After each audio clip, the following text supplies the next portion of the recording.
신앙 고백 우리 하겠습니다. 나는 전능하신 아버지 하나님 천지의 창조주를 믿습니다.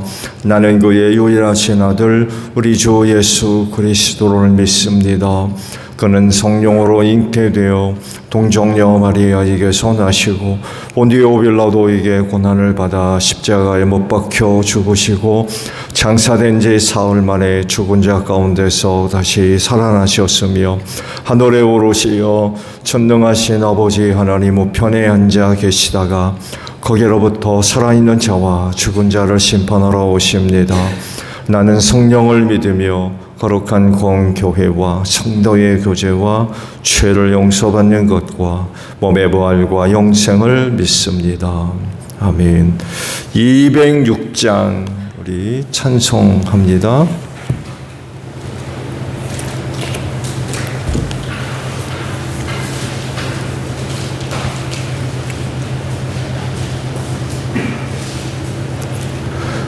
찬송가 206장 우리 부르시고 말씀을 봅니다.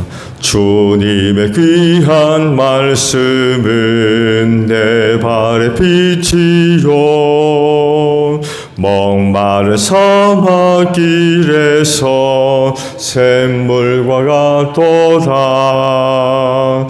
굶주린 나의 영혼을 만나로 먹이고 내 갈 길 밝게 비추니 그 말씀 귀하다.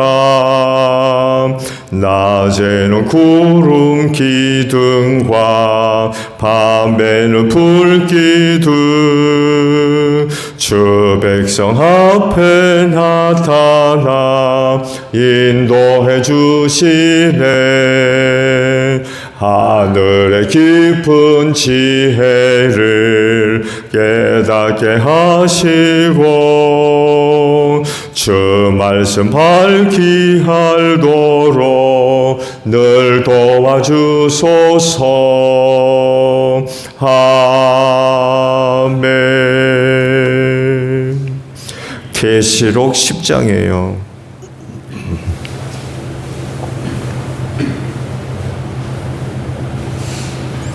계시록 10장의 말씀을 교독합니다. 또 나는 힘센 다른 천사 하나가 구름에 쌓여서 하늘에서 내려오는 것을 보았습니다. 그의 머리 위에는 무지개가 둘려 있고 그 얼굴은 해와 같고 발은 불기둥과 같았습니다.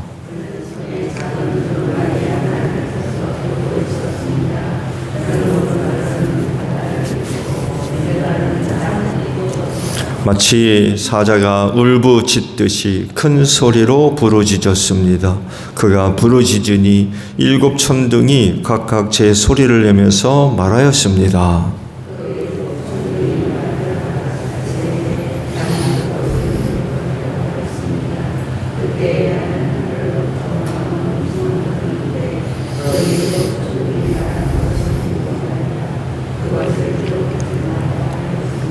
그리고 내가 본 그 천사 곧 바다와 땅을 디디고 서 있는 그 천사가 오른손을 하늘로 쳐들고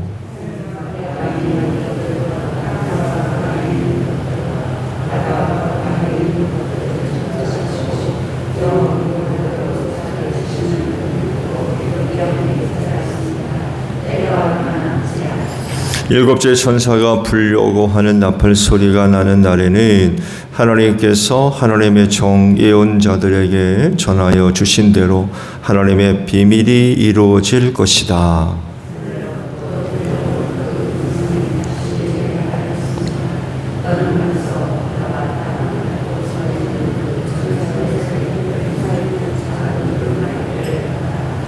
그래서 내가 그 천사에게로 가서 그 작은 두루마리를 달라고 하니 그는 나에게 말하기를 이것을 받아 먹어라. 이것은 너희 배는 쓰겠지만 너의 입에는 꿀같이 달 것이다 하였습니다.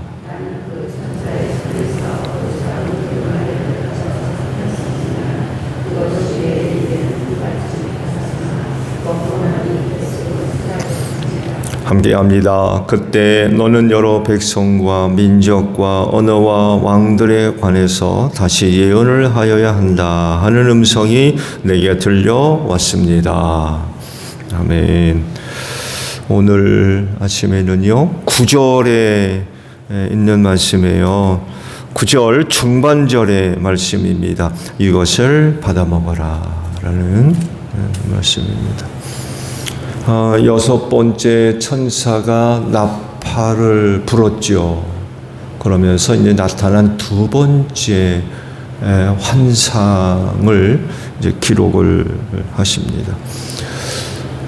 이번에는 힘센 다른 천사 하나가 나타났대요. 그의 특징을 보게 되면 펼쳐진 작은 두루마리를 손에 들고 있었다라고 이제 말씀을 하죠. 그 천사를 중심으로 해서 일어난 여러 가지 일들을 이제 기록을 하셨습니다. 말씀을 드린 대로 힘센 다른 천사를 중심으로 해서 일어난 여러 가지 일들 중에 좀 주의를 기울일 말씀은 두루마리와 관련된 말씀이라고 하겠습니다. 말씀을 드린 대로 작은 두루마리 하나가 펼쳐진 것을 들고 있었다라고 말씀을 하지요. 그리고 그것을 그 천사에게서 받아라 라고 해서 받을 때 그 힘센 천사가 또 요한에게 이런 말을 했다고 그러죠. 받아 먹어라. 받아 먹어라. 그러면 내 속은 쓰겠으나 내 입은 달 것이다. 그런데도 요한은 순종을 해서 그것을 받아 먹었다라고 말씀을 하죠. 당연히 상징적인 그런 그 의미가 있는 말씀이겠죠. 그래서 그 의미를 좀 찾아보면 이렇습니다. 먼저 작은 두루마리라고 성경이 말씀을 하고 있는데 그 의미를 보면 일반적인 책의 크기보다도 훨씬 더 작은 크기의 책이라고 그래요. 그 당시 일반적인 책의 크기가 얼마나 하는지 잘 알 수는 없지만 그러다 보니까 일반적인 책의 크기보다도 훨씬 작은 책이라고 할 때 그 크기가 얼마나 되는지 사실은 잘 모르겠어요. 근데 이 작은 책에 대한 의미를 알 수 있는 말씀이 또 하나 기록이 되어져 있죠. 뭐라고 합니까? 그거를 먹어라 라고 그러셨어요. 그러면은 그 책의 크기가 얼마인지 대충 그래도 그려볼 수 있는 그런 크기가 아닌가. 여하간 그 말씀의 의미는 일반적인 책의 크기보다도 훨씬 작은 크기의 책이라고 그 단어를 설명을 해놨더군요. 그런데 그 책을 먹으라고 하면서 먹으면 배에서는 쓰고 입에서는 꿀같이 달 거다라고 하셨어요. 무슨 뜻일까요? 역시 뭐 여러 가지 해석을 할 수 있고 또 가능하겠는데 그중 그래도 우리가 받아들이는 데 있어서 무리가 없는 그런 해석을 보게 되면 요한이 하나님의 그 계시를 받았을 때엔 기쁨으로 받았지만 그 기록된 내용, 곧 대환란에 대한 하나님의 심판과 그런 그 내용을 알게 되었을 때에는 큰 근심과 걱정을 하게 되었다라는 그런 의미의 말씀이다라고 이제 해설을 하더군요. 그러니까 처음에는 그 말씀 자체를 받았을 때는 참 입에 달 것과 같이 좋았는데 받고 나서 내용을 알아보니까 괴로움이 커졌다는 그런 의미의 말씀으로 보는 게 좋을 것 같습니다. 여러분 성경들 다 펴보고 계시죠? 성경을 보면 줄이 쳐져 있는 곳이 있고 없는 곳이 있을 겁니다. 그렇죠? 아니면 때때로 그 성경 말씀을 볼 때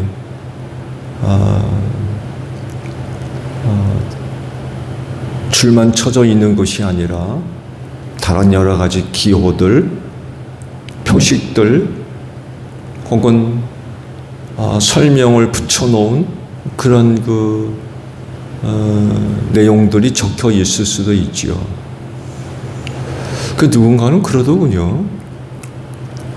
노트식으로 만들어진 성경을 갖고 있으라고 그러더군요. 왜냐하면 번역본이기 때문에, 원본이 아닌 번역본이기 때문에 새롭게 알려지는 그런 그 성경의 내용들이 있다는 거예요. 그게 사실이고요. 전에는 알지 못했는데 이게 무슨 뜻인지, 무슨 의미가 있는지 잘 알지를 못했는데 후대에 그 말씀의 의미가 밝혀지는 그런 내용들이 있어요. 그러다 보니까 아무래도 원본이 아닌 번역본이다 보니까 이 번역에 오해가 혹은 혼돈이 발생할 수도 있거든요. 이건 사실입니다. 부인할 수 없는 사실이에요. 그런 부분들이 이제 밝혀졌을 때에 기록을 해 놓는 거죠. 이건 굉장히 중요한 것 같아요. 왜냐하면 말씀의 본래 의미를 발견하는 굉장히 중요한 것들이거든요. 그런 것들을 알므로 인하여서 이게 이런 의미의 말씀이로구나라는 것을 알게 되죠. 어제도 기도회를 마치고 영상을 정리하면서 성서학자들이 이제 올려놓은 그런 것들을 잠깐 접하게 됐는데 그 중에서도 또 이전에 알려지지 않았던 새로운 그런 그 말씀에 대한 의미죠. 그 단어에 대한 의미, 이런 것들이 그 당시에 기록되어 있는 성경입의 여러 역사서들 속에서 기록됐던 그 의미들과 비교해 보면서 설명해 놓은 그런 것들이 접하죠. 그래서 저희가 성경책 보게 되면 그런 것들을 설명해 놓은 표식들이 좀 있습니다. 제가 이런 것들을 왜 말씀을 드리냐면, 그렇게 표식이 되어 있는 것과 표식이 안 되어 있는 것과의 차이가 뭐예요?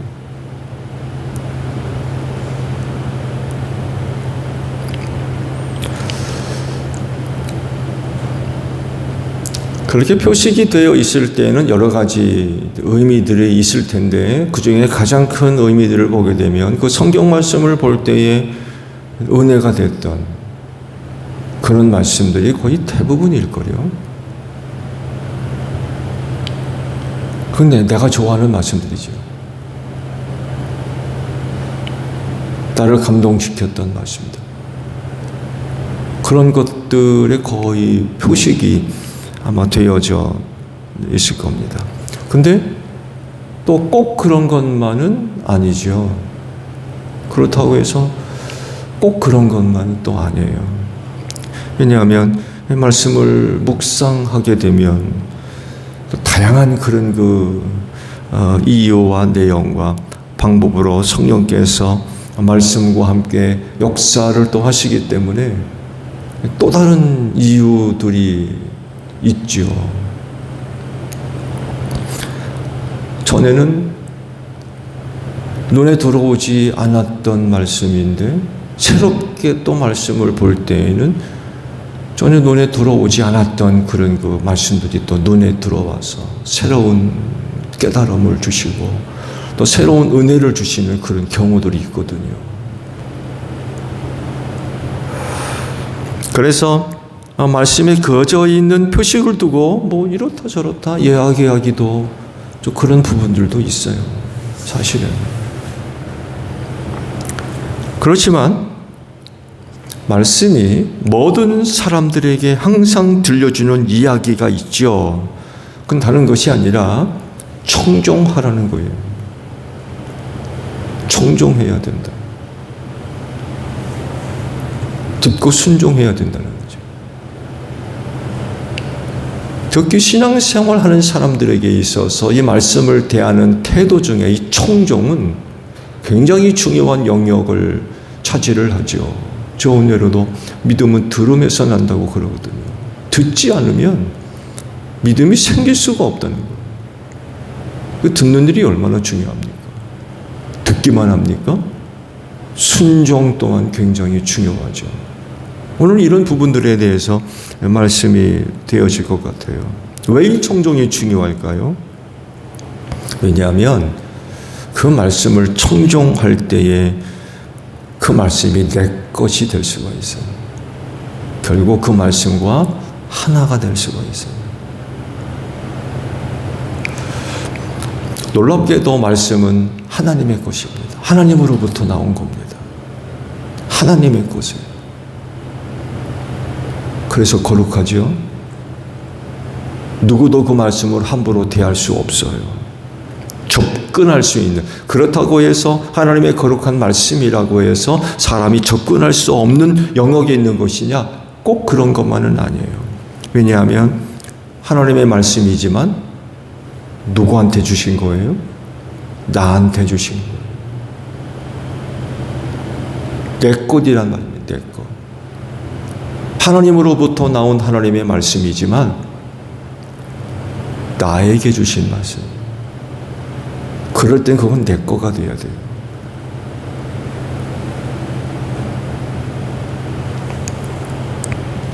성경은 하나님의 독백이 아닙니다. 성경이 하나님 혼잣말입니까?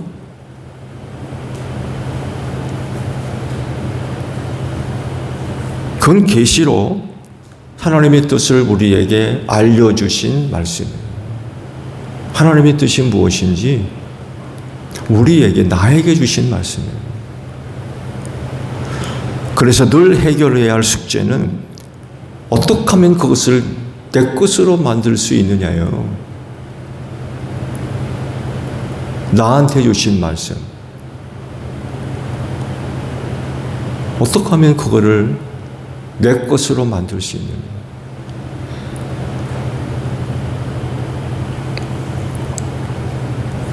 내게 주신 말씀인데 내 것이 안 되면 그거 왜 있는 겁니까? 산에 올라가서 종종 사람들이 소리 지르는 그 메아리 소리를 듣는 경우 있죠. 그거 나와 무슨 상관이 있어요? 그거 나 들으라고 소리 지르는 겁니까? 하나님의 말씀이 이런 거예요. 말씀을 드린 대로 성경의 말씀은 하나님의 말씀이지만 하나님 혼자 독백한 말씀이 아니라 오늘 우리에게 선포된 계시의 말씀이에요. 그래서 성경 말씀에 항상 요구되는 건 내 것이 돼야 돼요. 내 것. 내 것이 되지 않으면 그 말씀이 정말 왜 있는 겁니까?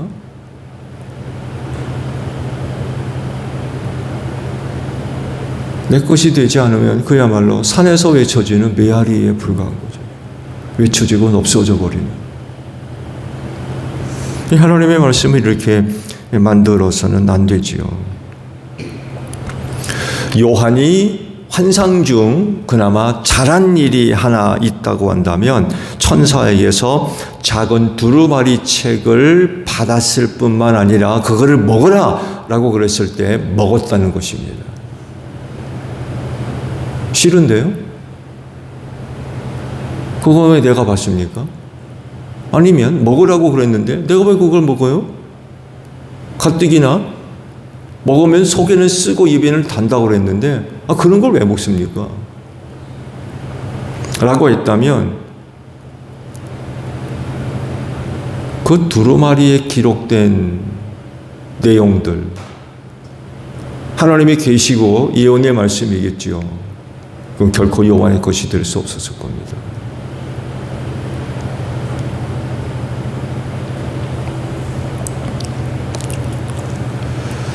근데 보세요. 그걸 먹으면 내 입에는 꿀같이 달겠지만 속에는 쓸 거다라고 그러셨는데 여러분 같으면 그런 거 먹습니까?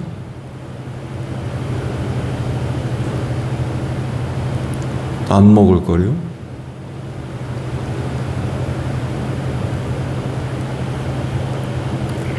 속이 불편해지는데 어떻게 먹어요?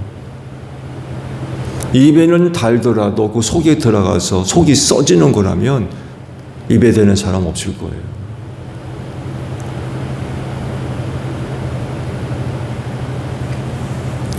근데 요한은 그럼에도 불구하고 환상 중 그걸 받아먹었대요.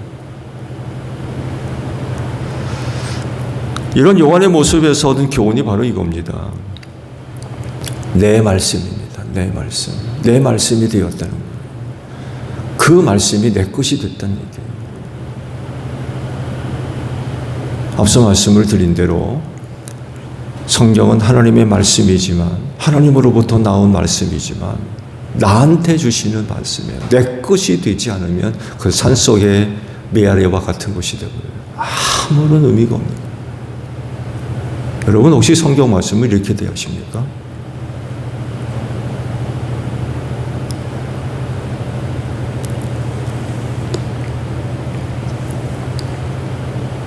내 말씀으로 만들었다는 것. 그 요한이 오늘 우리에게 주는 교훈이에요. 먹지 않으면 그 말씀은 내 것이 될 수가 없어요. 나에게 주신 말씀이 분명한데 내 것이 되지 않으면 그 말씀은 아무런 일도 일어나지 않습니다. 하나님의 말씀은 살아있다고 그러잖아요. 근데 그거를 내 것이 되지 않으면 아무 일도 일어나지 않는다니까요.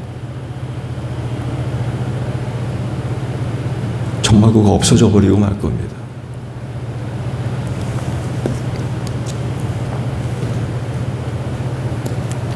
말씀 내 것.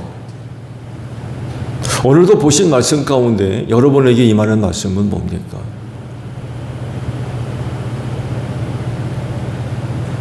말씀 내 것 있어요?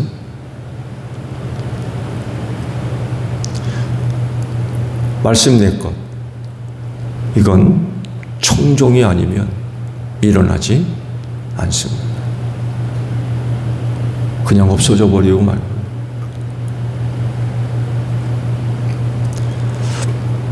하나님의 계시의 말씀에 늘 청종하는 여러분들이 되시기를 바랍니다. 요한과도 같이 받아 먹어야 돼. 내 것이 돼야 돼. 나한테 주시는 것이기 때문에 그래.